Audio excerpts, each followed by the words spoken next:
So this is a full range of motion split stance squat. So if you've worked with me in the past, you've seen the basic split stance squat, which is where we take a normal step, get into a position, tap the back knee to the ground and stand up.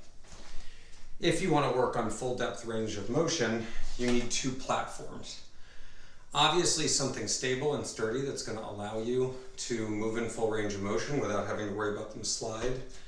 Because these are simple home chairs, I put one up against the wall, and I'm going to be honest, because I don't love heights, there's a lot of focus on balance and control in this position. But the key to this is I'm placing my front foot, again, not much further away than a normal step.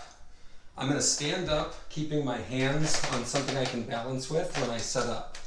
Now, locking out at the top on this is hard, so I've got to push through that back toe. As I lower, I'm bending this knee, and you can see I'm really working on keeping my back nice and straight. And then coming back up, focusing on locking this leg and driving my hips forward. So I'm going to come down, come back up.